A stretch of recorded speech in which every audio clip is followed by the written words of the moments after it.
அவருடைய நீதியை நாம் சொல்லி வர வேண்டும். ஆகவேதான் இடத்திலே சங்கீதக்காரன் சொல்லுகிறான், நம்முடைய நீதி விளங்க வாயினால் இயேசுவுக்கு அடையாளமாய் சொல்லப்பட்ட காரணம்.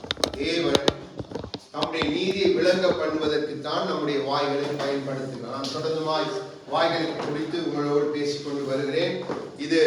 இது நிறைவாக இந்த ஆண்டு இந்த வாயை குறித்து என்றால் தேவன் நம்மை அடுத்த ஆண்டு நடத்த போகிற காரியங்களுக்குள்ளே கடந்த ஆண்டு நான் உங்களுக்கு சொன்னேன், ஆண்டின் தொடக்கத்திலே நமக்கு யுத்தம், நம்ம யுத்த களத்தில் தேவன் நிறுத்தி நம்மை யுத்தத்திலே முன்னணியிலே குதிரைகளாய் நிறுத்தி ஜெயம் கொடுக்க போகிறார் என்று சொன்னேன். இந்த வருடத்தின் கடைசி நாளே இந்த ஒரு வாரம் தான் இருக்கிறது. நாங்கள் வந்து நிற்கிறோம். தேவன் அதை ஞாபகப்படுத்துகிறார். தேவன் ஒரு காரியத்தை சொன்னால் அதை நிறைவேற்றுவார். அநேகர் யுத்தத்திலே தோற்று ஓடி போயிட்டாங்க, என்ன நிற்க முடியாது. ஏன்? அவங்களுக்குள்ள தேவனுடைய நீதி விளங்கையில தேவனுடைய உண்மையில் அவங்க என்னதான் போய் என்ன காரியங்களை காண்பித்தாலும் அவர்கள் நீதிமான்கள் என்ற இதுக்குள்ள வரப்போறது இல்லை. அது மிகவும் துக்கத்தோடு நான் சொல்கிறேன். அவங்களுக்கு வருடத்தின் ஆரம்பத்தில் நான் சொன்னேன், ஆண்டவர் இன்று காலையில் எனக்கு இவைகளை ஞாபகப்படுத்தினார். மீண்டும் சொல்லும்படியா, தேவன் சிலவாமை அசைப்பார், காற்று வீச போகிறது, உங்களை அநேகர் நீங்க அசைக்கப்பட போறீங்க, அநேகர் காணாம போவீங்க என்று சொன்னது அங்க ரெக்கார்ட் பண்ணி யூடியூப்ல அந்த பிரசங்கத்துல இருக்குது, நீங்க கேட்டு பார்க்கலாம். அப்போ அது நடந்துட்டு, அப்போ தேவன் பேசினார், அது நிறைவேறும். அதை நீங்க விசுவாசிச்சா நிச்சயமாய் நடக்கும். அவருடைய திட்டங்கள் செயல்கள் ஒரு நாளும் நிறுத்தப்பட போகிறது இல்லை. அப்போ தேவன் நமக்கு வாயை குறித்து எச்சரித்துக் கொண்டு வருகிறார். ஏனென்று சொன்னால் தேவன் நம்மை வாயை கொண்டுதான் நம்மை ஆசீர்வதிக்க முடியும். நம் வாயை கொண்டுதான் அவருடைய நீதியை விளங்க பண்ண முடியும். ஆகவே நான் சொன்னேன், முதல் தரம் கற்றுக் கொடுக்கும் பொழுது சிக்கி எப்படி அந்த வார்த்தையினால் நாம் பிடிபடுகிறோம். நம்முடைய நாவின் நிறைவு அக்கிரமத்தினால் இருந்தால் அந்த முடிவு என்ன என்று ஆண்டவர் கற்றுக் கொடுத்தார். பின்பாக இடையிலே தேவன் நமக்கு ஒரு ஆசீர்வாதமாய் நம்மை மாற்ற விரும்புகிற படியினாலே நமக்கு அந்த கேதுருவையும் நீதிமானையும் ஒப்பிட்டு காண்பித்து கொடுத்தார். அப்போ தேவன் அதற்கு பின்பாக ஏதோ ஒரு நோக்கத்தை வைத்துத்தான் நம் நடுவிலே பேசி இருக்கிறார். என்றால் தேவனுடைய படைப்பிலே பரலோகம் பூலோகம் எல்லாமே பார்த்து ஆச்சரியப்படுகிற ஒரு படைப்பு என்று சொன்ன மனுஷன் தான். நன்றாக விளங்கிக் கொள்ளுங்க. ஏன்னா தேவன் மனிதர்களை உருவாக்கும் பொழுது தேவரோடு கூட இருந்து அங்கே தேவ தூதர்களும் கை கொட்டி யோபுவிலே அவர் எல்லாத்தையும் உண்டாக்கும் போது நின்றாங்க. அங்கே கர்த்தராய் இயேசு கிறிஸ்துவும் மனுக்குலத்திலே அவர் மனுக்குலத்தை உண்டாக்கும் பொழுது அங்கே இருந்து அதிலே அவர் பிரியமாய் சந்தோஷப்பட்டார் என்று நீதிமொழிகள் சொல்லுகிறது. அப்போ நானும் நீங்களும் விசேஷித்தவர்கள், அவர் நீதியை விளங்க பண்ணத்தான் நம்முடைய வாய்கள் திறக்கப்பட. அப்போ இன்றைக்கு நாங்க பார்க்க போகிற காரியம் அநேக தேவ பிள்ளைகளுடைய வாய்களை சத்ரு அன்றாய் பிடித்து நர்த்தனம் ஆடி அவருடைய வாழ்க்கைகளை கெடுத்து போட்டதை நாம் நம்முடைய கண்கள் முன்பாகவே நாம் பார்த்தோம். நமக்கு வேறு சாட்சி, வெளியிலிருந்து சாட்சிகள் தேவையே இல்லை. நம்முடைய சபையிலே நமக்கு மத்தியிலே நாம் அழகாய் பார்த்திருக்கிறோம். அதால் தோற்று போன காரியங்களே நாம் பார்த்துக்கோம். அப்போ தேவன் நம்ம எச்சரிக்கிறார் என்று சொன்னார், இனி வரும் காலங்கள்ல நீங்க அவருடைய நீதி விளங்க பேசணும். அதன் ஊடாக நீங்க ஆசீர்வதிக்கப்படாதான் தேவனுடைய நோக்கம். ஆபிரகாம் தேவனுடைய நீதி விளங்க பேச, நீங்க அந்த அதிகாரம் 15 அதிகாரத்தை எடுத்து நீங்க வாசித்து பார்ப்பீங்க. நான் சொல்லுகிறான், ஆண்டவரே இந்த எலியேசர் என் வீட்டு விசாரணை கர்த்தனா இருக்கிறான், இவன் என் பிள்ளையா இருக்க கூடும். பாருங்க எப்படி பேசிக்கொண்டு வாரான் என்று. பின்பாய் என் வீட்டிலே பிறந்த பிள்ளை எனக்கு அவன் சொந்தமாய் இருக்கிறான் என்று பேசுவான்னு சொல்ல, இல்லை உன்னுடைய கர்ப்ப பிறப்பு என்று ஆண்டவர் சொல்லிவிட்டு அடுத்ததாய் அவனுடைய விசுவாசம், அவன் இதயத்தில் தேவனை விசுவாசித்து பேசுகிறபடியா அதை தேவன் நீதியாக எண்ணினான். அப்போ நீதி உண்டாக வாயினால் அறிக்கை செய்யப்படணும். அந்த நீதி இன்றைக்கு தேவ பிள்ளைகளுக்குள்ள இல்லை. சூழ்நிலைகள் வரும் பொழுது அநீதியாய் பேச, இன்னுமாய் வேண்டாததை பேச, தேவையில்லாததை பேசலாம் அவர்கள் தங்கள் வாய்களை பழக்கி கொண்டார். இது நம்முடைய ஆதாமுடைய சுபாவம்.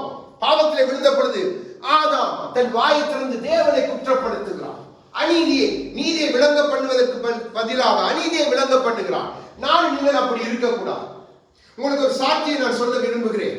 இந்த சகோதரனிடத்தில் கேட்டுக்கொண்டபடியினால் இந்த கடந்த வாரம் அந்த கேது மரங்களை அந்த நீதிமானுடைய காரியத்தை பேசின பொழுது அதை நான் அப்லோட் பண்ணின பிறகு ஒரு சகோதரன் எனக்கு போன் பண்ணினான். பண்ணி சொன்னார், பாஸ்டருடைய மெசேஜ் வந்தோடனே எனக்கு நான் அதை சப்ஸ்கிரைப் பண்ணி வைத்திருக்கிறேன். அது வந்தவுடனே எனக்கு நோட்டிபிகேஷன் வந்து நான் உடனடியாக உங்களோட மெசேஜை கேட்டோட என் கண்களில் கண் இதை நீங்க சாட்சியா உங்களோட சபையில சொல்லணும் என்று அவர் கேட்டுக்கொண்டபடி அவர் நிச்சயமாய் இந்த செய்தியை வரும் நாட்களை பார்ப்பார். அப்போ அவர் கேட்டுக்கொண்டபடினா சொன்ன இந்த சொல்லுங்க, இந்த செய்தி என்னை அசைத்தது. என் வாழ்க்கை இப்படி இருந்திருந்தால் என்னுடைய வாழ்க்கை இன்றைக்கு இப்படி போயிருக்காது. ஆகவே இப்பொழுது நான் அதை உணர்கிறேன். எனக்கு இந்த செய்தி ஆசீர்வாதமாய் இருந்தது மாத்திரமல்ல, என்னை அசைத்தது, என் கண்களை கண்ணீர் என்று சொல்லி. அப்போ பாருங்க, நான் சொன்னேன் கடந்த வாரம் ஆண்டவர் ஒரு மனிதன் 2 மனிதனுக்கும் ஆண்டவர் பேசுவார். ஆண்டவருக்கு எண்ணிக்கை பெரிதல்ல. நமக்கு முன்பாக போடப்படுகிற முத்துக்களுடைய அந்த பெருமதியை நாம் அறியாதபடியினால்தான் நம்மால முன்னேறி செல்ல முடியாமல் இருக்கிறது. வேறொன்றும் அதுதான் காரணம். வார்த்தையை நாம் அழகாக தேவனுடையது என்று ஏற்றுக்கொள்வோம் என்று சொன்னால் நம்முடைய வாழ்க்கைகள் எப்பொழுதும் மாறி. அப்போ இந்த வருடம் நீங்க விதைத்ததைத்தான், உங்களுடைய வாயினால் நீங்க விதைத்த நீதிகளைத்தான் வரும் வருடத்துல நீதியாய் அறுக்க போறீங்க. நீங்க விதைத்த அநீதிகளை எல்லாம் அநீதியாய் அறுக்க போறீங்க. அப்போ நீங்க நீதிமானுக்குரிய வாழ்க்கையில செழிக்க வேண்டும் என்றுதான் கர்த்தர் விரும்புகிறார். ஆனா நீங்க புல்லை போல அறுப்புண்டு போகிற காலத்துக்குள்ள வந்து நிக்கிறீங்க, அது உங்களுக்கு ஆபத்து. அப்போ இந்த நாட்களை சரி செய்து கர்த்தரோடு இணைய வேண்டும் என்றுதான் தேவன் முக்கியமா இந்த வாயை குறித்து நம்ம எச்சரித்துக் கொண்டே இருக்கிறார். ஆகவே இந்த நாள் செய்திக்கா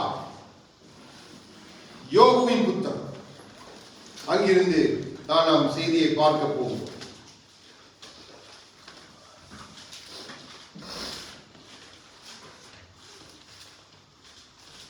இந்த செய்தியிலே தேவன் அழைத்த ஒரு ராஜாவுடைய வாழ்க்கையை, தேவன் அழைத்த ஒரு தீர்க்கதரிசியுடைய வாழ்க்கையை உங்களுக்கு காண்பித்து, பின்பாக புதிய ஏற்பாட்டிலே எப்படி நம்முடைய வாய்கள் நம்மை வீழ்ச்சிக்கு நேராக நடத்துகிறது, எப்படி பழைய ஏற்பாட்டிலே நடத்தினது, அப்படிப்பட்ட வாய்களை இருக்கிறதுக்கு என்ன விதமான காரியங்கள் சம்பவிக்கும், அந்த வாய்க்கை தேவன் எப்படி நம்மை காத்துக்கொள்ள சொல்லுகிறார், அதை தேவன் எவ்வண்ணமாய் பார்த்து அதை எப்படியாய் தேவன் அறிந்து வைத்திருக்கிறார் என்பதைத்தான் இந்த நாளை பார்த்து நாம் முடிக்க போகிறோம். அப்போ நீங்க தொடர்ந்துமாக செவி கொடுத்து கேட்டால் மாத்திரம்தான் உங்களுக்கு இந்த செய்தி விளங்கும். ஆகவேதான் உங்களுக்கு நான் அதை முன்னோட்டமை சில காரியங்களை தெளிவுபடுத்தி சொல்கிறேன். நான் சொல்லுகிறதில்ல, இதை புரிந்து கொண்டாலே உங்களோட வாழ்க்கைகள் நிச்சயமா நீங்க கடந்து வந்த நாட்கள் இருந்தது போல இருக்க போறதே இல்லை. உங்களோட வாயை நீங்க திறந்தாலே தேவ நீதியும் ஆசீர்வாதமும் அவருடைய ரட்சணையும் புறப்பட்டு வரும். ஆத்துமாக்கள் வெளியில தவித்துக் கொண்டு நிற்கிறாங்க, வழி தெரியல, போரிடம் தெரியல. தேவ பிள்ளைகளும் அப்படி இருக்கிறபடினால தேவனால ஒன்றும் செய்ய முடியல. தேவன் எதிர்பார்க்கிற இந்த காரியங்கள் நாம் நம்முடைய வாழ்க்கையில கொண்டு வரணும். ஆகவே யோபுடைய அதிகாரத்தில் இந்த வார்த்தை என்னை அசைத்தது. யோபுடைய இந்த வார்த்தை என்னை அசைத்தது. ஆகவேதான் இந்த வார்த்தையை வைத்து தேவன் இந்த செய்தியின் வீழ்ச்சி என்ற காரியத்தை கொடுக்கும் பொழுது தேவன் காண்பித்த காரியங்கள் மிகவும் எனக்கு ஆசீர்வாதமாக இருந்தது. அதைத்தான் உங்கள் நடுவிலே பேச விரும்புகிறேன். ஆகவே யோபு 6வது அதிகாரம் 638வது பக்கம், பழைய ஏற்பாடு 30வது கடைசி வசனம், 6வது அதிகாரத்தில் 30வது கடைசி வசனத்தை வாசிங்க. என் நாவிலே அக்கிரமம் உண்டோ, என் வாய் ஆகாதவைகளை பகுத்தறியாதோ. ஆமென். இப்ப யோபு கேட்கிறார். நன்றாக தேவ பிள்ளை கேட்க வேண்டிய கேள்வி, ஒவ்வொரு தேவ பிள்ளையும் ஒவ்வொரு தேவ மனுஷியும் கேட்க வேண்டிய கேள்வி என்ன? என் வாயிலே அக்கிரமம் உண்டோ? அப்போ என் வாயை அதை பகுத்து அறியாதோ? இது ஒரு ஞானம். இதை நாம் பகுத்து அறியணும் என்று தேவன் விரும்புகிறார். ஏனென்றால் வாயில அக்கிரமம் இருக்கும்.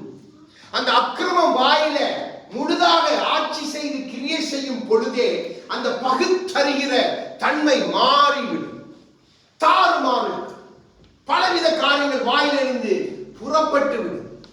ஆகவேதான் இப்படிப்பட்ட நாவுக்கு யோபுவே சொல்லுகிறார், தேவன் என்ன செய்வார், அந்த நாவு எப்படிப்பட்டது? 5வது அதிகாரம் 15 வாசிங்கள். ஆனால் வெளியவனை அவர்கள் வாயில் இருக்கிற பட்டயத்துக்கு பலவானின் கைக்கு விலக்கி ரட்சிக்கிறார். ஆமென். பாருங்க, அப்படிப்பட்டோனே நான் உங்களுக்கு கற்றுக் கொடுத்தேன். அதிலே பலவான், அது பொல்லாத வாய். அந்த வாயில இருந்து தேவன் என்ன செய்கிறார்? அந்த வாயினாலே அடிக்கப்படுகிற மனுஷனையோ மனுஷியோ தேவன் ரட்சிக்கிறார், அவனை அல்ல. நன்றாக விளங்கிக் கொள்ளுங்க. தேவன் ரட்சிப்பது எவனுக்கு விரோதமாய் வாய்கள் பேசிட்டதோ அவனை எளியவனாய் கண்டு தேவன் ரட்சிக்கிறார். அடுத்த வசனம் சொல்லுகிறது, அதிலே 21 வாசிங்க. நாவின் சவுக்குக்கு மறைக்கப்படுவேன், பாழாக்குதல் வரும்போதும் பயப்படாமல் இருப்பேன். நாவை சவுக்கு என்று சொல்லுகிறான். அதுக்கு நீ பயப்பட மாட்டேன், அவன் எளியவன், அவன் தாழ்மை உள்ளவன், அவன் பேச மாட்டான். ஆகவே அவன் அந்த நாவின் சவுக்காகிய அந்த வீழ்ச்சிக்கு ஏதுவாய் பேசுகிற நாவிலிருந்து அவன் தப்பி விடுவான். அவன் பயப்பட வேண்டிய அவசியம் இல்லை.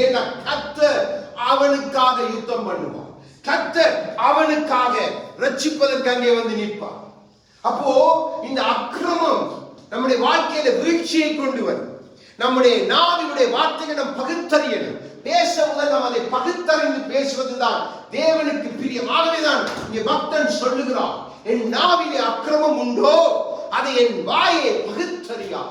இந்த ஞானத்தை நாம் கேட்டு பெற்றுக் கொள்ளணும் என்று தேவன் விரும்புகிறார். தேவன் வாயை திறந்த பொழுது, அவருடைய சீசர்கள் வாய்களை திறந்த பொழுது அவருடைய ஞானம் விளங்க பகுத்தறியத்தக்கதாக பவுலுடைய வாழ்க்கையாகட்டும், பேதுருவின் வாழ்க்கையாகட்டும், நாம் யோவானுடைய அன்பின் சீசர் என்று சொல்லுகிற யோவானுடைய வாழ்க்கையாகட்டும், அப்படியான வார்த்தைகள், பகுத்தறிந்த வார்த்தைகள், பகுத்தறியத்தக்க ஞானத்தை கொடுக்கிற வார்த்தைகள் புறப்பட்டதினால் அவர்கள் எளியவர்களாய் தங்களை மாற்றிக்கொண்டபடி அவர்களுக்கு விரோதமாய் பேசப்பட்ட எல்லா நாவுகளும் இன்று தேவன் அவர்களை தப்புவிக்கிறார். அப்போ இப்படிப்பட்ட நாவு நமக்கு வீழ்ச்சிக்கு நேராக நம்மை நடத்தும் என்று தேவன் நம்மை எச்சரிக்கிறது. தேவனும் எச்சரிக்கிறார், வேதமும் எச்சரிக்கிறது. 64 இப்படிப்பட்ட நாவு உடையவர்களுக்கு என்ன சம்பவம் நிகழும் என்பதை பார்க்க போகிறோம். சங்கீதம் 64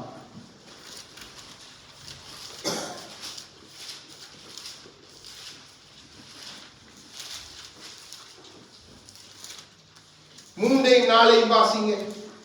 708வது பக்கம், பழைய ஏற்பாடு. அவர்கள் தங்கள் நாவை பட்டயத்தை போல் கூர்மையாக்கி மரங்களில் உத்தமன் மேல் எய்யும் பொருட்டு கசப்பான வார்த்தைகளாகிய தங்கள் அம்புகளை நாணேற்றுகிறார்கள்.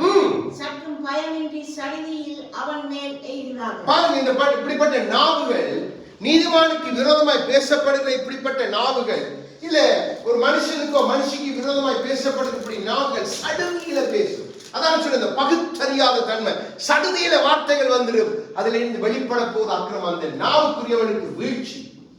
அப்போ தேவனே அதை சொல்லுகிறார். வாசிங்க 7-8. அதுல 7-8 வாசிங்க. ஆனாலும் தேவன் அவர்கள் மேல் அம்புகளை எய்வார், சடிதியாய் அவர்களை காயப்படுத்துவார்.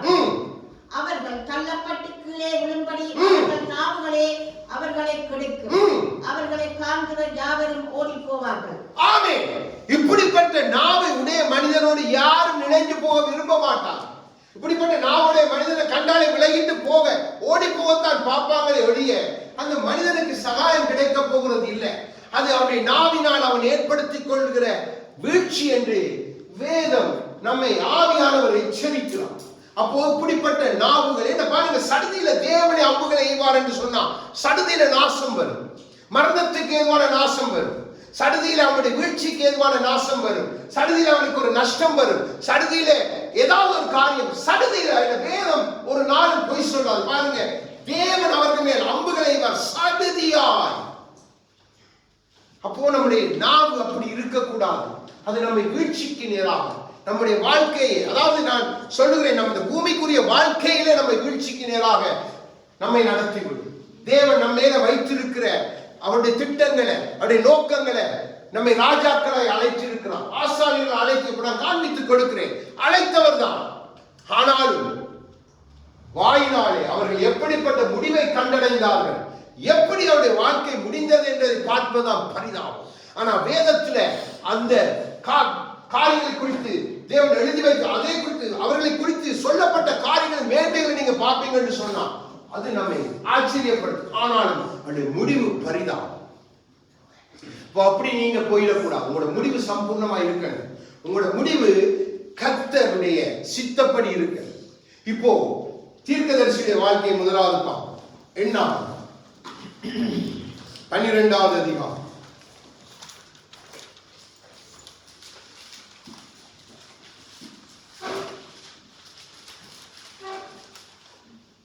184வது பக்கம். பழைய ஏற்பாடு 1யும் 2யும் வாசிங்க.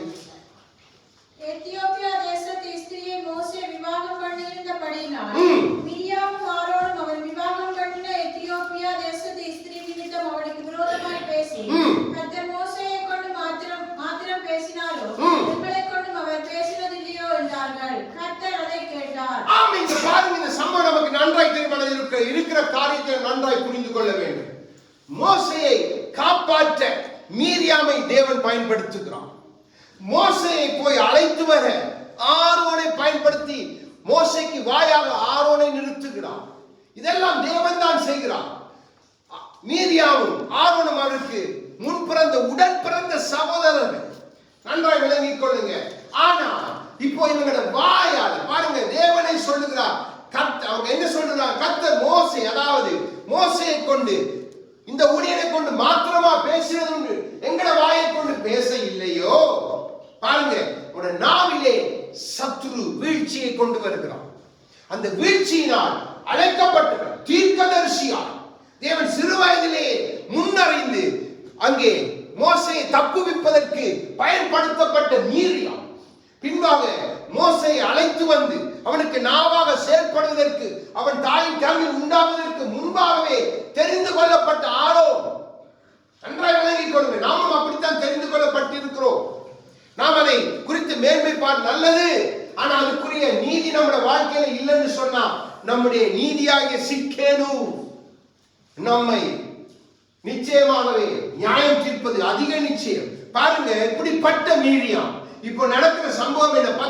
10 வாசிங்க. அதிலே மேகம் கூடாரத்தை விட்டு நீங்கி போயிற்று. மிரியாம் உறந்தவளையின் வெண்மை போன்ற குஷ்டரோகியானாள். ஆரோன் மிரியாமை பார்த்தபோது அவள் குஷ்டரோகியா இருக்க கண்டான். பாருங்க, மீரியாம் குஷ்டரோகி. என்ன குஷ்டரோகம்? இது ஆவிக்குரிய ரீதியை நீங்க எடுத்து கொஞ்சம் பாருங்க. உங்களோட வாயினால உங்களுக்கு வருகிற வீழ்ச்சி குஷ்டரோகத்துக்கு ஏதுவான வீழ்ச்சிடா. உங்களை தேவனே புறம்பாக்குவார். நீங்க நினைக்க கூடாது நீங்க உங்களோட நீதியில சமூகத்தை விட்டு போறீங்க. இல்ல, தேவனே புறம்பாக்கி போடுவார்.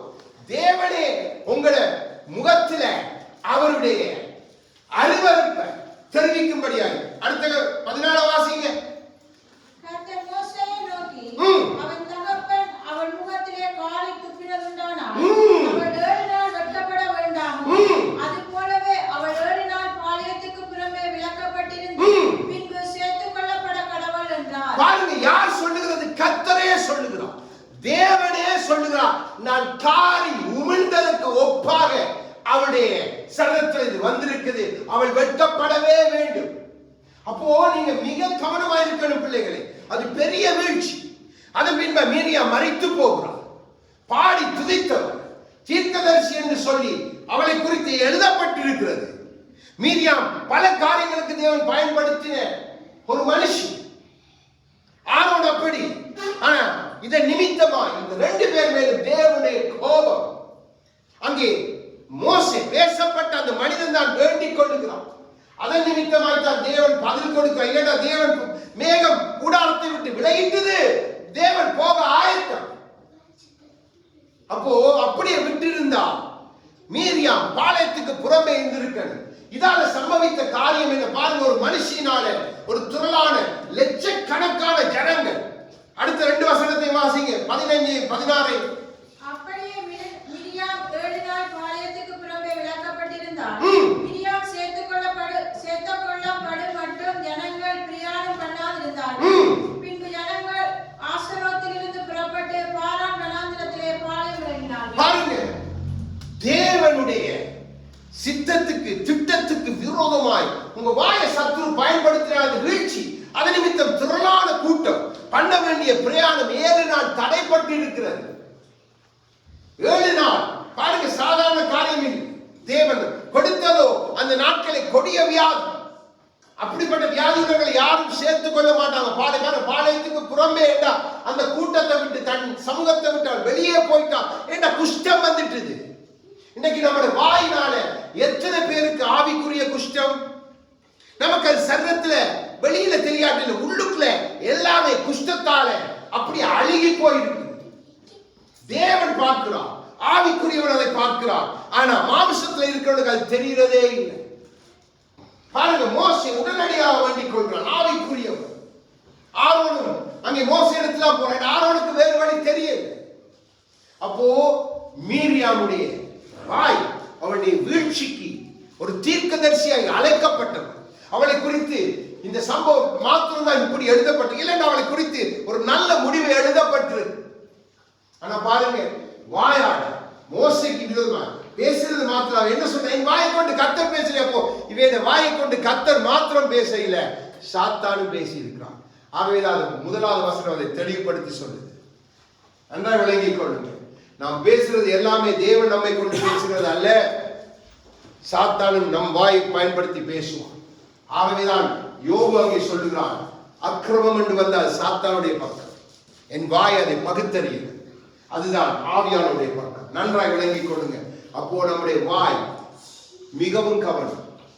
நீங்க எல்லாரும் அழைக்கப்பட்டிருக்கிறீங்க, தீர்க்கதரிசியா நீங்க அழைக்கப்பட்டிருக்கீங்க. அப்போ அந்த பக்குவத்தோடு நீங்க வாயை பயன்படுத்த பழகுங்க. அந்த வாயை நீங்க வேறு விதமா பயன்படுத்த விளக்கிட்டீங்கன்னா தேவன் நல்ல உங்களோட வாயை கொண்டு பேசுவது, வேறு காரியங்கள் வெளியிலே வர வலிக்கிட்டு. அப்போ மிக கவனம். நம்ம எல்லாரும் தேவனுடைய பிள்ளைகள், அவருடைய சீசர்ல அழைக்கப்பட்டிருக்கிறோம். அப்போ தேவன் நம்மிலே மிகவும் கரிசனை உள்ளவராயிருக்கிறார். இப்போ அடுத்ததாக ராஜாவை காண்பித்துக் கொடுக்கிறது. 2 நாளாக அப்படியே முன்னுக்கு வா. 26வது அதிகாரம் 572வது பக்கம்.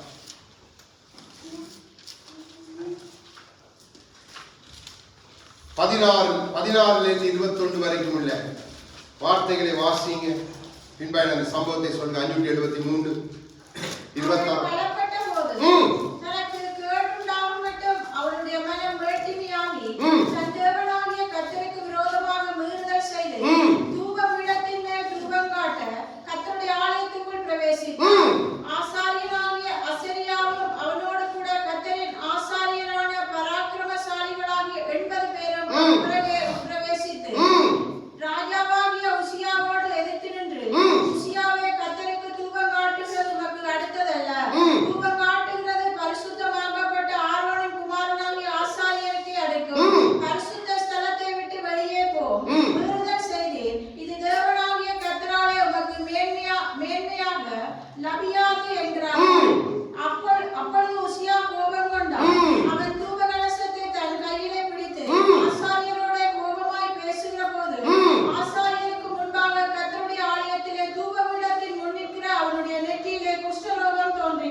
தீர்க்கதரிசி பார்த்த ஒரு உன்னதமான ஒரு ராஜா, இந்த உசியா ராஜா 16 வயதிலே அவனை கொண்டு வந்து அவன் தகப்பன் அமத்சியாவின் இடத்திலே அரசாண பண்ணுகிறார்கள். அவனுடைய காரியங்கள் வாட்சி பாத்தீங்கன்னு சொன்ன எல்லா இடத்திலும் கர்த்தர் ஜெயத்தை கொடுக்கிறான். அவன் தேவனுடைய வழிகளை நடப்பதற்கு அங்கே ஆசாரிகளோடு சகரியாவோடு அவன் இணைந்து அந்த நாட்களை அவன் தேவனுடைய வழிகளை உற்சாகமாய் பலம் கொண்டு நடந்த ஒரு ராஜா. மேன்மையானவைகளை பராக்கிரமமானவைகளை எல்லாம் செய்தவன், வேளாண்மை பிரியர். அங்கே பாருங்க, பல கோபுரங்களை கட்டி யூதாவை பலப்படுத்தின ஒரு ராஜா. தேவன் இவனை கொண்டு பராக்கிரமம் 52 வருடங்கள் அவன் ராஜரீகம் பண்ண வேண்டியது 52 வருடங்கள். 52 வருடம் அவன் ராஜரீகம் பண்ணான்னு சொல்லப்பட்டானா பாதியிலேயே அவன் மகன்தான் அரியணையில் ஏறி அங்கே ராஜ்யம் செய்தான். ஏன்?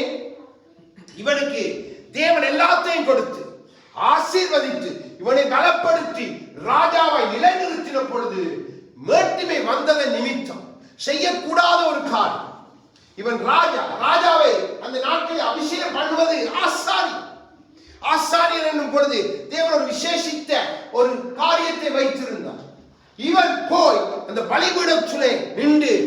ஆசாரியன் செய்கிறதை நான் ராஜா தானே நான் செய்வேன் என்று சொல்லி அவன் அங்கே முன்வந்து செய்ய ஆரம்பித்த பொழுதே ஆசாரியர்கள் தடுக்கிறார்கள். ஆனால் அங்கே அடுத்த வசனம் சொல்ல, ஊசியா ராஜா பாருங்க எப்படிப்பட்ட ராஜா, கோபம் கொண்டான். கோபம் கொண்டு அவன் எடுத்துட்டு அவன் கோபமாய் பேசுகிற பொழுது அவனுடைய வீழ்ச்சி. இதான் சாத்தானுக்கு. கர்த்தர் அவனை அடித்தார். குஷ்டரோகம், அதான் சொன்னேன், ஆவிக்குரிய குஷ்டரோகம் அந்த கர்த்தர் உங்களை அடிப்பார். உங்களுக்கு தெரியாது, நீங்க கண்டுகொள்ள மாட்டீங்க. ஆனா அது பின்பாய் உங்களை கொஞ்சம் கொஞ்சம் பாருங்க. இந்த ராஜா தன்னுடைய பிதாக்களோடும் ராஜாக்களுக்குரிய இடத்துல அடக்கம் பண்ண படையில்லை. ஆனா ஏசாயா இவனை குறித்து மேன்மையாக எழுதுகிறான். ஆனா அதே ராஜாவுடைய மேன்மையாக எழுதினவன் காரியத்தை அறிந்த பொழுது அங்க ஏசாயாவின் நாவை தொட்ட பொழுது அதமானே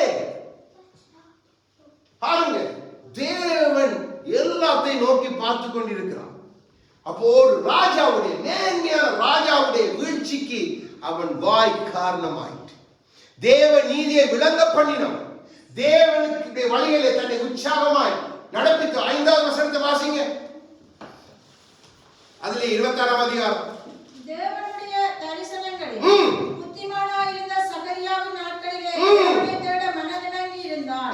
அவன் கர்த்தரை தேடின நாட்களில் தேவன் அவன் காரியங்களை வாய்க்க செய்தார். ஆமென். பாருங்க, அவன் எல்லாவற்றையும் கர்த்தர் வாய்க்க செய்தார். இப்ப பாருங்க 8வது வசனத்தை வாசிங்க. அதிலே அம்மோனியர் ருசியாவுக்கு காணிக்கைகளை கொடுத்தார்கள். அவனுடைய கீர்த்தி எகிப்தின் எல்லை மட்டும் எட்டினது. அவன் மிகவும் பலம் கொண்டான். ஆமென். சாதாரணமாய் அல்ல, எகிப்து வரைக்கும் இவனுடைய கீர்த்தியை எட்ட பண்ணுகிறார் கர்த்தர். ஏன்? இவன் தேவனுக்கு பயந்து தன்னை அர்ப்பணித்து வாய் பேசாம அங்கே ஆசாரியனுடைய காரியங்களை கேட்டு தன்னை அர்ப்பணித்து சகரியாவுடைய காலத்திலே இருந்து அவன் காரியங்கள் செய்தபடியினால் எல்லாமே வாய்த்தது, பலம் கொண்டான். அதே சகரியாவுடைய காலத்திலே அங்கே சகரியா 2 பேர். அப்போ அவருடைய காலத்திலே அவன் செய்த ஒரு வேட்கையான காரியத்தை செய்துட்டு விடையில வாயால பேசுகிறான். ஆசா உடனடியாய் தேவன் அடித்தார், குஷ்டம். அப்போ இப்படியெல்லாம் இந்த நாட்களில் சம்பவிக்கா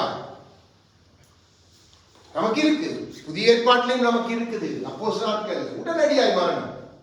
யோசிச்சு பாருங்க, அடித்ததனால் இவன் கடைசி நாளிலே அதை வாசிப்போம். 23 வாசிங்க. அது உசியா தன் பிதாக்களோட நித்திய அடைந்த பின்பு ஜனங்கள் அவனை குஷ்டரோகி என்று சொல்லி அவனை அவன் பிதாக்களிடையில் ராஜாக்களை அடக்கம் பண்ணுகிற இடத்துக்கு அருகான நிலத்திலே அடக்கம் பண்ணினான். அவன் குமாரனாகிய யோதாம் அவன் ஸ்தானத்தில் ராஜாவானான். இவனை எங்க அடக்கம் பண்ணியிருக்கணும்? ராஜாக்களோட அடக்கம் பண்ணியிருக்கணும். அவனுடைய பிதாக்களோட அடக்கம் பண்ணியிருக்கணும். அதுக்கு அருகான இடம்டா புறம்பே பாளையத்தின் வெளியில அடக்கம் பண்ணப்படுகிறான். எப்படிப்பட்ட ராஜா, எப்படி இருந்திருக்க பாருங்க. அவனை குறித்து தேவனே எழுதி வைத்திருக்கார், வேதம் எழுதி வைத்திருக்கிறது. ஆனால் வாயினால் வீழ்ச்சி. நம்மையும் தேவன் ராஜாக்களை அழைத்திருக்கார். நம்முடைய நாவை நாம் தவறாய் பயன்படுத்தும் பொழுது நமக்கு தேவன் வைத்திருக்க எல்லா திட்டத்தை நம்மை கொண்டு தேவன் பல காரியங்கள் செய்திருக்கிறார். நம்மை கொண்டு பல அற்புதங்களை செய்திருக்கலாம், பல கிரியைகளை நடப்பித்திருக்கிறார். நான் என் வாயை காத்துக் கொள்ளாவிட்டால், என் வாயிலிருந்து அக்கிரமம் புறப்படுமானால் வீழ்வது அதிக நிச்சயமே. யாரும் தடுக்க முடியாது. தேவனை அவமாக்கி போடுவார். இது வேதத்தில் எழுதப்பட்டிருக்கின்ற எனக்கும் உங்களுக்கும் திருஷ்டாந்தம். பழைய ஏற்பாட்டிலே திருஷ்டாந்தம் என்ற நமக்கு எச்சரிப்பு, நமக்கு முன்னறிவிப்பு. வார்த்தைகளை நீங்க தேடி பார்த்து பிடிக்கணும். அதுக்குரிய அர்த்தம் விளங்காட்டி நீங்க டிக்ஷனரியில தமிழ் இலக்கிய இதுகளை பார்த்தீங்கன்னா வார்த்தை தெரியும். நமக்கு முன்னாய் அறிவிக்கப்பட்ட ஒரு திருஷ்டாந்தம் என்றா குறிப்பாய் சொல்லப்பட்ட காரியம் நமக்கு அதே சரி. மிக கவனமா இருக்கணும் பிள்ளைகள். நம்ம நினைக்கிற மாதிரி காரியம் அல்ல. தேவன் உங்களுடைய நீதி விளங்க அவர் நம்முடைய நீதியை பட்டப்பகல் வெளிச்சத்தை போல மாற்றணும் என்றா நாம் அவருடைய நீதியை விளங்க பண்ணணும். இல்லைண்டா கடைசி வரைக்கும் நம்முடைய வெளிச்சம் மங்கி போகும். மங்கிய திரிக்கொப்பா நான் நீங்கள் மாறி விடுவோம். மிக கவனம். இப்ப புதிய ஏற்பாட்டுக்கு வாங்க. அப்போஸ்தலர்ல ஒரே சம்பவம். அவர்களும் வாயை வைத்துத்தான் கிரியை செய்தார்கள். அதால் நடந்த சம்பவத்தை பாருங்க. ஆண்டவர் அதையும் நமக்கு எழுதி வைத்திருக்கிறார். 168வது பக்கம் 5வது அதிகாரம் 36 37 வாசி. இங்க 2 மனிதர்களை குறித்து சொல்லப்பட்டிருக்கிறது.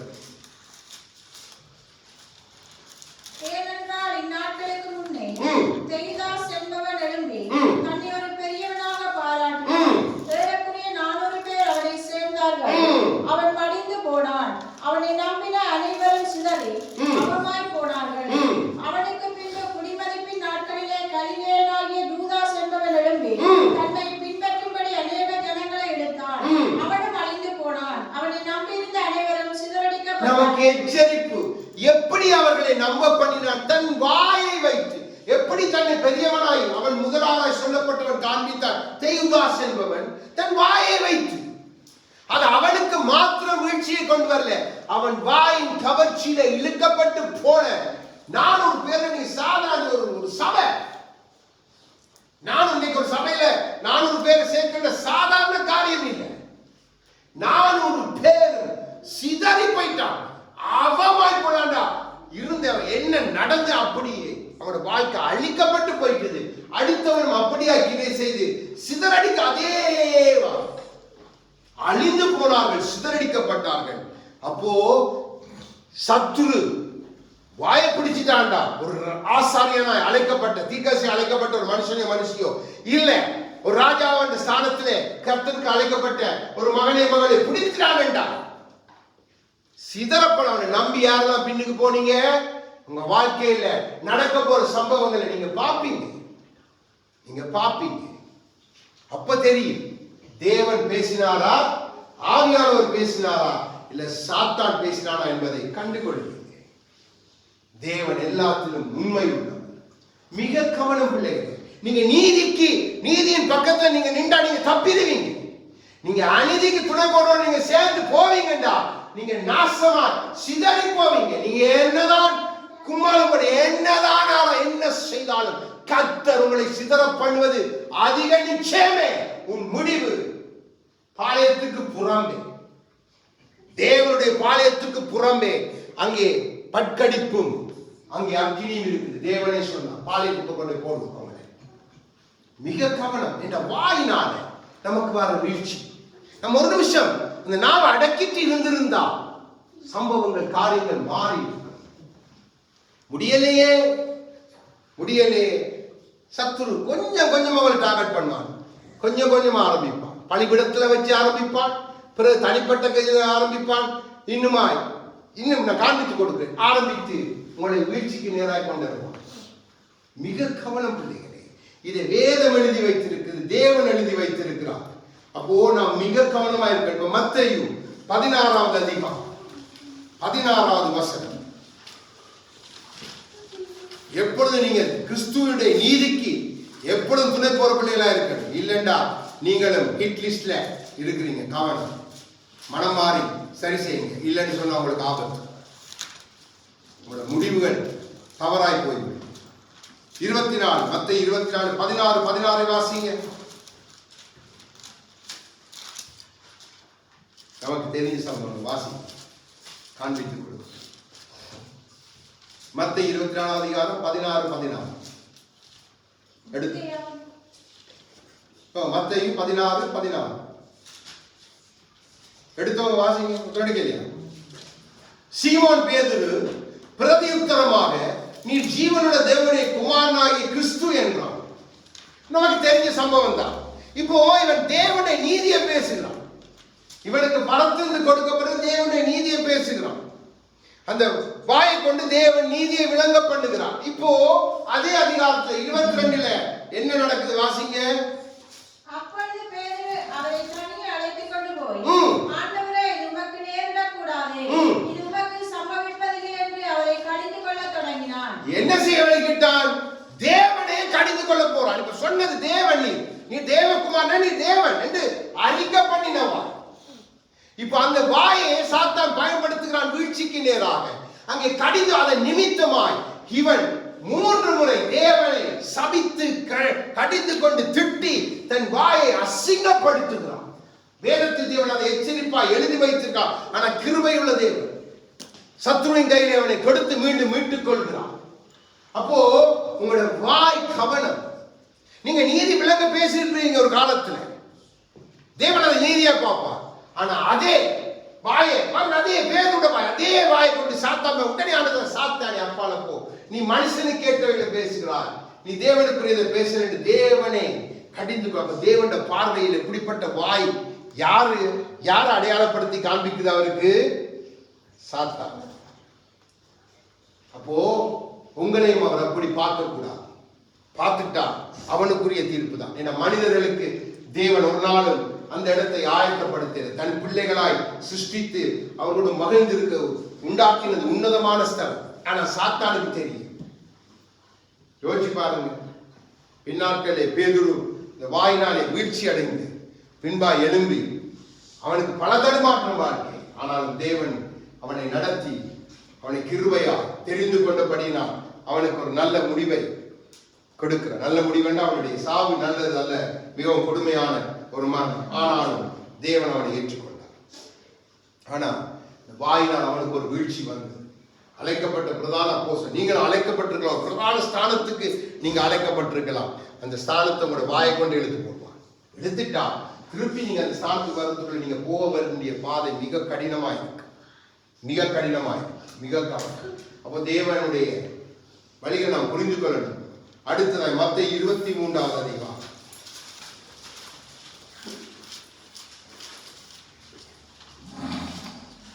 14 வாசிங்க. மாயக்காரராகிய வேதபாரகரே, பரிசேயரே, உங்களுக்கு ஐயோ! பார்வைக்காக நீண்ட ஜெபம் பண்ணி விதவைகளின் வீடுகளை பட்சித்து போடுவீர்கள். இது நிமித்தம் அதிக ஆக்கினை அடைவீர்கள். ஜெபமும் தேவன் எப்படி பார்க்கிறார் பாருங்க. நீண்ட ஜெபம் எதால பண்ணுவாங்க? வாயா. ஜெபம் கூட தேவனுடைய நீதியை விளங்க பண்றதா இருக்கு. ஜெபத்துல கூட அவர் சொல்ற உங்களுக்கு கேடுண்டா பாருங்க. இந்த ஜெபம் பண்ற சொல்ல மாயக்காரர் வேத பரிசேயர் எல்லாருமே தேவனுடைய பிரமாணங்களை கை கொள்வதை பார்த்தா மாயக்காரர் சொல்ற. வேதப்பாரன் பரிசேயர் தேவனுடைய தோரா அந்த காரியங்களை அவங்க நியாய பிரமாணத்தை கை கொள்றவங்க, வேதத்தை பகுத்தறிந்து சொல்ற மனிதர்கள். ஆனா அவருடைய ஜெபங்களை கூட ஆண்டவர் சொல்லுகிறார். நீண்ட ஜெபம் எல்லாம் பண்ணி பார்வைக்குள்ள பெரியவனா காட்டி நீ செய்யற மாயமானங்கள் எல்லாம் வேண்டாம். என்னோட வாழ்க்கை அப்படி இல்லையே, அதான் அந்த மாயக்காரன் சொல்லுகிறான். உன் வாய் வீழ்ச்சிக்கு நேராக உன்னை கொண்டு போகும். அது மாத்திரம் அல்ல, விதவைகளின் வீடை நீங்க பட்சித்து போடுறீங்க. அப்போ இவங்களுக்குள்ள என்ன பாவம் இருந்துச்சு? விபச்சார பாவம். நன்றாக கொடுங்க. விதையோட கணவனை இழந்தவர். அப்போ இன்னைக்கு நடக்குது. இன்னைக்கு இப்படிப்பட்ட காரியங்கள் ஏராளமா நடக்குது, பயங்கரமா நடக்குது.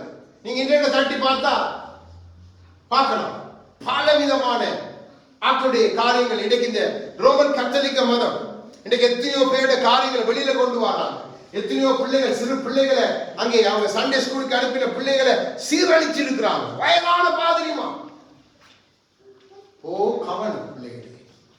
வா என்பதை தேவன் எப்படி பார்க்கிறார்? அவருடைய ஜெபத்துல கூட அவருடைய நீதி விளங்க நீங்க ஜெபிக்க, அதுதான் அவருக்கு தெரியும். சும்மா வந்ததையும் இதே போல உங்களுடைய ஜெபத்தை கூட தேவன் பார்த்து கொண்டிருக்கிறார். மிக கவனம். அது நம்மை தீமைக்கு நேராக நடத்திவிடும். அதில் தேவன் ஒரு நாள் பிரியமா இருக்கு. இப்ப மார்க் இன்னொரு சம்பவத்தை பார்ப்போம். மார்க் அப்படி கொஞ்சம் முன்னுக்கு வாங்க. 3வது அதிகாரம் 28, 29, 30 வாசிங்க. மெய்யாகவே நான் உங்களுக்கு சொல்கிறேன், மனுஷர்கள் செய்யும் எல்லா பாவங்களும் அவர்கள் தூசிக்கும் எந்த தூஷணங்களும் அவர்களுக்கு மன்னிக்கப்படும். ஒருவன் பரிசுத்த ஆவிக்கு விரோதமாக தூஷணம் சொல்வானாகில் அவன் என்றென்றைக்கும் மன்னிப்படையாமல் நித்திய ஆக்கினைக்குள்ளாய் இருப்பான் என்றார். அசுத்த ஆவியை கொண்டிருக்கிறவன் என்று அவர்கள் சொன்னபடினாலே அவர் இப்படி சொன்னார். ஆமென். பாருங்க, தேவன் அவரை பார்த்து வேண்டாத வார்த்தை அசுத்தாவி பிடித்தவர் என்று பல விதங்கள் அவர் சொல்லுகிறார். என் அவருக்குள்ள ஆவியானவர், தேவனுடைய ஆவி வாசம் பண்ணுகிறார். அப்போ நீங்க தேவ பிள்ளைகளோடு பேசும் பொழுது, தேவ பிள்ளைகளை நீங்க நியாயம் தீர்க்கும் பொழுது, முதலாவது நீங்க பார்க்கணும் அவங்களுக்குள்ள என்ன ஆவி இருக்குது. அவங்க சாத்தான் ஆவியில இருந்தா நீங்க அவங்களை குறித்து நீங்க செய்யலாம். ஆனா ஒருத்தன் பரிசுத்த ஆவியில் நடத்தப்பட்ட அவனை நடக்க நீங்க தூஷித்து கொண்டே இருப்பீங்கன்னு சொன்னா நீங்களோட வாயை வைத்து உங்களுக்கு வீழ்ச்சி. என்ன ஆவியானவரை நீங்க துக்கப்படுறது உங்களுக்கு மன்னிக்கவே படாது. நான் சொல்ல இல்லை, வேதம் சொல்லுகிறது. இந்த வாயினால் வருகிற வீழ்ச்சி நீங்க கவனமா இருக்கு. இன்றைக்கு பேசுறாங்க பல நல்ல ஊழியர்களுக்கு விதமான பல வார்த்தைகள் பயம் வரும். ஏண்டா அவங்களோட வாழ்க்கை நமக்கு சாட்சியா இருக்குது, நமக்கு தெரியும். நம்ம தெரியாம நமக்கு ஒருத்தர் உண்மையாகவே தவறான காரியம் செய்து ஒரு தவறான ஊழியனா இருந்தா நமக்கு நிச்சயமா தெரியும். அவனை குறித்து நம்ம பேசி மற்றவர்களை எச்சரிக்கை, வேதமே நமக்கு சொல்லிக் கொடுக்குது, அனுமதிக்குது. அது தவறு இல்லை, அவன் ஓனா என்பது. ஆனா நல்ல ஆண்டவர் பாருங்க, உலகை ரட்சிக்க வந்த ஆண்டவரை சொல்லுகிறார். நீங்க எனக்கு விதம் என்ன சொல்ல, எனக்குள்ள இருக்கிறார் ஒருவர், அவர் அதை கேட்கிறார். அவர் கேட்டுட்டு உனக்கு நியாய தீர்ப்பு நாள், உனக்கு ஐயோ உனக்கு மன்னிப்பு இல்லையே, நான் கூட மன்னிக்க முடியாது. அதான் அர்த்தம். கிறிஸ்து மன்னிக்க முடியாட்டி பிறகு எங்கால மன்னிப்பு வரும்? அப்போ கவனமா பேசுங்க, உணர்ந்து பேசுங்க. ஒரு மனிதனுடைய வாழ்க்கை உங்களுக்கு சாட்சி இல்லாத இருந்தா நீங்க பேசுங்க, தாராளமா பேசுங்க. ஆனா ஒரு மனிதனுடைய வாழ்க்கை கொஞ்சமாவது கர்த்தருக்கு உங்களுக்கு சாட்சியா இருந்தா, உங்களுக்காக பிரயாசப்படுறான் என்று நீங்க கண்டா, இந்த மனிதனுக்கு விரோதமா வாயை திறக்கும் போது நீங்க கவனமா இருக்கீங்களா? உங்களுக்கு நன்மைக்காக நான் சொல்லுகிறேன். கிறிஸ்துடைய தனிப்பட்ட மனிதனை வாழ்ந்த வாழ்க்கை யாருக்கு தெரியாது. அவங்க அறிந்து அறியாமைத்து தூஷித்தான்.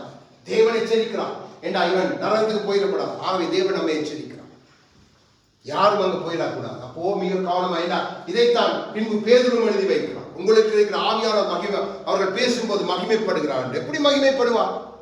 நல்லா விலகிக் கொள்ளுங்க. மிக கவனம் பிள்ளைகள், மிக கவனம். ஒரு சகோதரி சகோதரியோட வாழ்க்கை உங்களுக்கு சரியா தெரியலாட்டி கேட்கிறத வைத்து பார்க்கிறத வைத்து நீங்க நியாயம் தீர்க்காதீங்க, பேசுறாங்க. தயவு செய்து அவங்களோட தனிப்பட்ட வாழ்க்கை அர்ப்பணிப்பு ஒன்று இருக்குது, அதை தேவன் பார்க்கிறார். அப்போ தேவன் அதை அறிகிறார். மிக கவனம், மிக கவனம். திரும்ப திரும்ப சொல்ற மிக கவனம். தவறி போயிட்டோம், அநேக தவறி போயிட்டோம். தேவ பிள்ளைகள்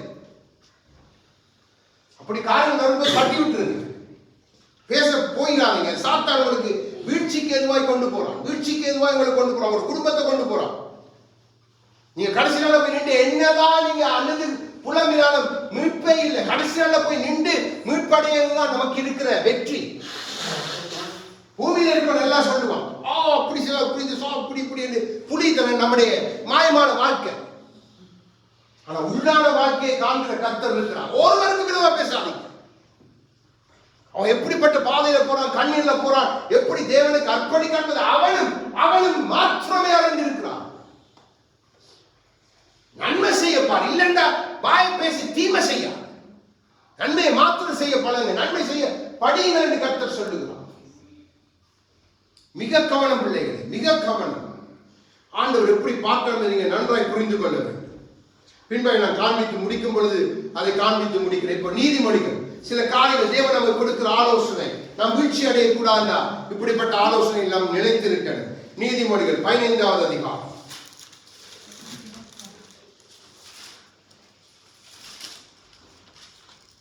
23வது வசனத்தை வாசிங்க.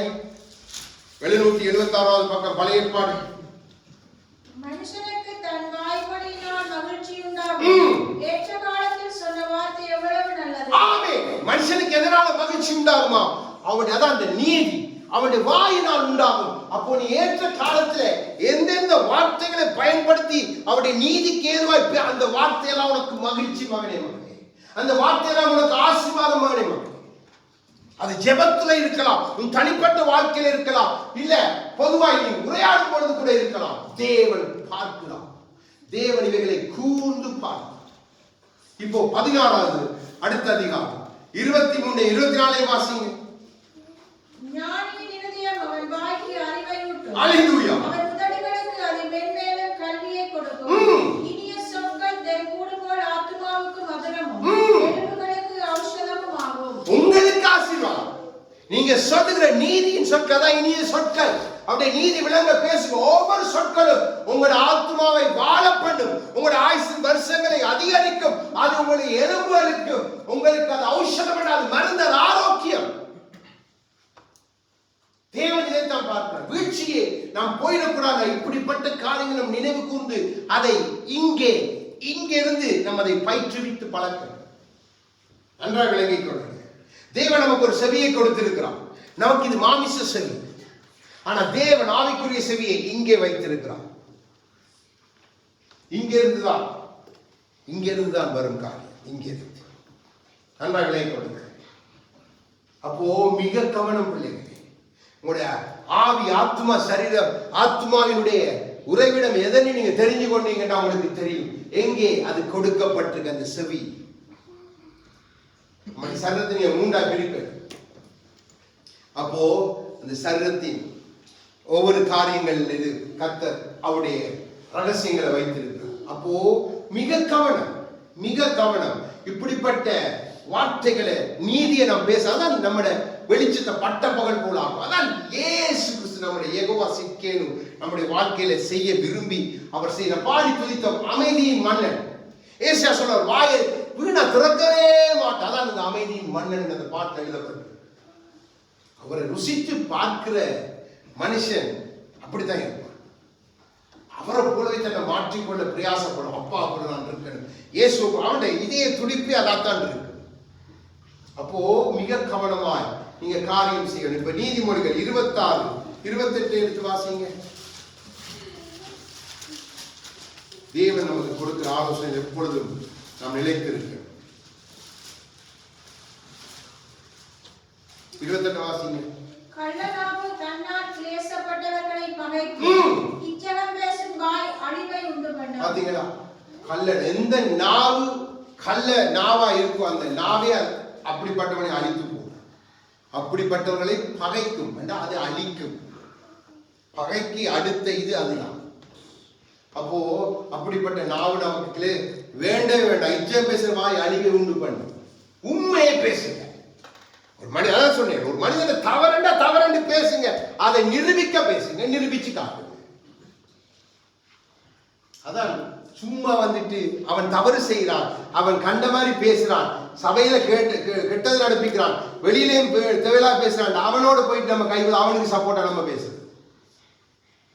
அதான் இச்சகம் பேசுகிறவன். மிக கவனம், மிக கவனம், மிக கவனமா இருந்து காரியங்களை செய்து கொள்ளுங்க. ஏன் நான் இதை சொல்லுகிறேன்? மைக்கியா பார்த்து முடிக்க போறோம். 3வது அதிகாரம்.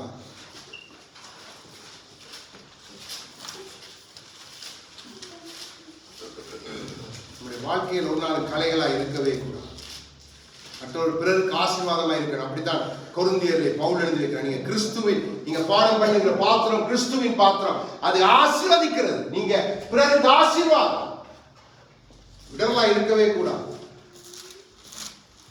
3வது அதிகாரம் ஆண்டவரை சொல்லுகிறார். பாருங்க தேவன் என்ன செய்கிறார், எப்படி, ஏன் தேவன் இதை சொல்லுகிறார். 3 வாசிங்க, 13 வாசிங்க. மல்கியா 3வது அதிகாரம் 13வது வசனம்.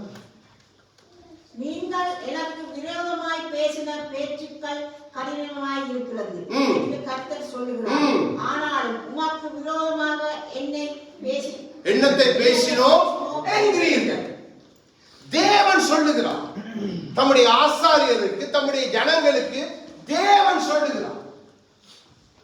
அப்போ இது சத்துருக்கு நன்றாய் தெரியும். தேவனோடு இந்த தேவ நீதி எல்லாம் பார்த்தவர், அதனாலே உருவாக்கப்பட்டவர், அங்கே அபிஷேகம் பண்ணப்பட்ட கேருவாய் வலம் வந்தவர், அனுதினமும் பிதாவின் மகிமையை தரிசித்துக் கொண்டிருந்தவர், அவனுக்கு தெரியும்.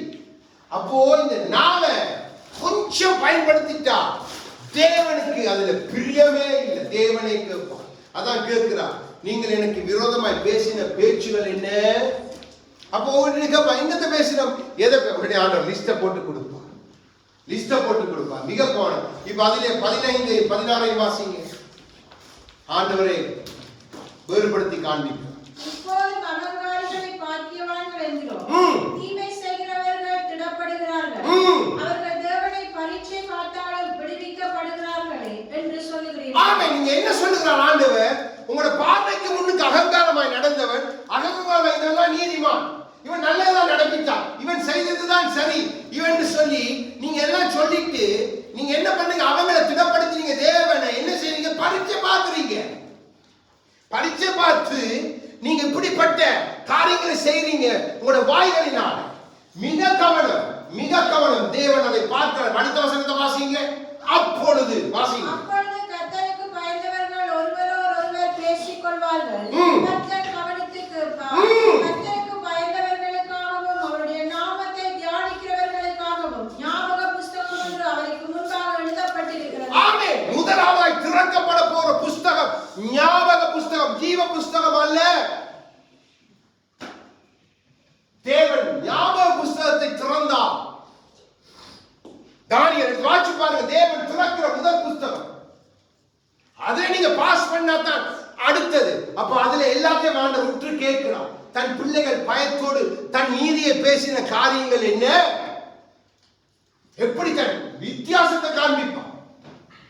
நம்ம அகங்காரமாய் வாய் எல்லாத்தையும் நின்று நம்ம கடைசியில பரலோகம் போக முடியவே முடியாது. அப்படின்னா தேவன் சொன்ன வார்த்தைகள் எல்லாம் அவமாய் போய்விடுது. ஆண்டவர் இப்படிப்பட்ட வசனங்கள் எழுத வேண்டிய அவசியமே இல்லை. பாருங்க, ஞாபக புஸ்தகம் அவருக்கு முன்பாய் எழுத அவருக்கு முன்பாய் இருக்குது. ஞாபக புஸ்தகத்தை முன்னுக்கு வச்சிருக்கிற என்ன உங்களுடைய எல்லாரையும் பார்க்க அவருக்கு யாரும் சொல்ல தேவை. இதைத்தான் பவுல் சொல்லுகிறார், உங்க வாய் வார்த்தைகளுக்கு கணக்கு ஒப்புவிப்பீங்க. அப்போ மிக கவனம், மிக கவனம். அது வீழ்ச்சிக்கு நேரா உங்களுடைய, அதாவது உங்களுடைய இங்க பூமியில உங்களுடைய ஆவிக்குரிய வாழ்க்கையில வீழ்ச்சி, உங்களுடைய குடும்ப வாழ்க்கையில வீழ்ச்சி, உங்களுடைய சகலத்தில் உங்களுக்கு ஒரு வீழ்ச்சி அது கொண்டு வந்து கொண்டே இருக்கும். அது உங்களுக்கு தெரியாது. கொஞ்சம் கொஞ்சமா நீங்க பார்க்கும் பொழுது அவங்களுக்கு தெரியும் எவ்வளவு தூரம் நான் வந்துட்டேன், இனி அந்த தூரத்தை திருப்பி நான் கடக்கணும் என்றால் சாதாரண காரியம் அல்ல. ஆகவேதான் அந்த வருடத்தின் முடிவில் தேவன் நம்மை எச்சரிக்கிறான். உன் வாயினால் வீழ்ச்சி அடையாத படிக்குள்ளே காத்துக்கொள், என் நீதி விளங்க பேசு, அப்பொழுது உன் நீதியை பட்டப்பகல் வெளிச்சத்தை போல நான் மாற்றுவேன். நீ ஆபத்து காலத்தில் நீ பயப்பட தேவையில்லை. ஏண்டா எளியவனை ரட்சிப்பதற்கு நான் இருக்கிறேன். சவுக்குகளுக்கு நாவின் சவுக்குகளுக்கு உங்களை தப்புவிப்பேன். துன்மார்க்கரின் செல்வ திரட்சி அல்ல, நான் உனக்கு கொடுக்கிற அந்த கிருபையின் திரட்சி உனக்கு போதும் என்று தேவன் நம்மை பார்த்து சொல்லுகிறார். இப்போ நம்முடைய வாழ்க்கை அதுதான். கேதுரு மரமாய் இருக்க போதா, இல்ல புல்ல போல நம்முடைய வாழ்க்கையை நம் வாயினால் கெடுத்துக் கொள்ள போகிறோமா என்பதைத்தான் தேவன் இந்த ஆண்டின் இறுதியில கேட்கிறார். ஏண்டா இனி வரும் காலங்கள் நீங்க நினைக்கிறது போல லேசி இல்லை. யுத்தத்துல நீங்க ஜெயம் எடுத்தா தான் அடுத்தது நீங்க சமாதானமாய் சுகமா போய் தங்கலாம். நம்ம யுத்தத்துல தோத்துட்டு நின்றமண்டா திருப்பியும் யுத்தம். அப்போ நம்ம எதையெல்லாம் நீதிக்கு எதுவாய் விதைத்தோமோ அதுதான் நமக்கு பலனாக வரப்போகும். அநீதிக்கு எதுவாய் விதைத்த எல்லாத்தையும் நம்ம சரிப்படுத்தி தேவன்கிட்ட சொல்லணும், ஆண்டவரே நீர் வைத்திருக்கிற அந்த கேதுரு மரத்துக்கு ஒப்பான ஒரு வாழ்வை வாழத்தக்க நீதிமானாக, வளரத்தக்க நீதிமானாக என் வாழ்க்கையை நடத்தி கொண்டு போக வேண்டும் என்று சொல்லி நாம் அவருக்கு ஒப்பு கொடுக்கும் பொழுதுதான் தேவன் நம்மை சரிப்படுத்த முடியும். ஆகவே தேவன் நம் நடுவிலே பேசின அத்தனை காரியங்கள் பாருங்க, நம்முடைய ஜெபங்களை கூட தேவன் பார்க்கிறான். நம்முடைய ஜெபங்கள் கூட எவ்வளவு அழகா இருக்கணும் என்பதைத்தான் அங்கே வேதபாரருடைய வாழ்க்கையில பரிசுத்த வாழ்க்கையை நமக்கு காண்பித்துக் கொடுக்கிறான். அப்போ நம்முடைய வாயை தேவன் எவ்வளவு தூரம் கவனித்துக் கொண்டிருக்கிறார். அதுதான் அவருடைய நீதியை விளங்கப்படும். இயேசு கிறிஸ்து பேசும் பொழுது அவருடைய நீதியை விளங்கப்படும்படி பேசுறபடி அநேகர் அதுல கவர்ந்து இழுக்கப்பட்டு வந்து அவருடைய சமூகத்திலே அவரை தேடி தேடி வந்தாங்க. அந்த வாயிலின் கிருபையின் வசனங்கள், அதிகார வசனங்கள், அதற்குரிய வசனங்கள், நம்மை சிச்சித்து நம்மை கடிந்து கொண்டு சரிப்படுத்தும் வசனங்கள், பல விதமான வார்த்தைகள் நீதியாய் வெளிப்பட்டது. அந்த நீதிதான் ஒவ்வொரு தேவ பிள்ளையோட வாழ்க்கையிலும் இருக்கணும். ஏண்டா தேவன் வரும் பொழுது அவருடைய நீதி விளங்கும். அவர் நீதியாய் நியாயத்திற்கு நியாயாதிபதி. அப்போ நம்முடைய அநீதியான காரியங்கள் இப்பொழுதே சரி செய்யப்படாவிட்டால் நாம் தப்பி போகிறது இல்லை. அப்போ அநீதியானதை பேசுற கொடுமையான இதுதான் நம்முடைய வாய். அதை எப்பொழுது நம்ம காத்துக்கொண்டு நம் இருக்கணும் என்றுதான் தேவன் நமக்கு கற்றுக் கொடுக்கிறார். அப்போ நம்முடைய எல்லாமே ஆசீர்வாதமாய் மாறிவிடும். இப்போ தேவ சமூகத்தில் எழுந்திருந்து நம் பாடி அவரை மகிமைப்படுத்தும். அவர் நமக்காய்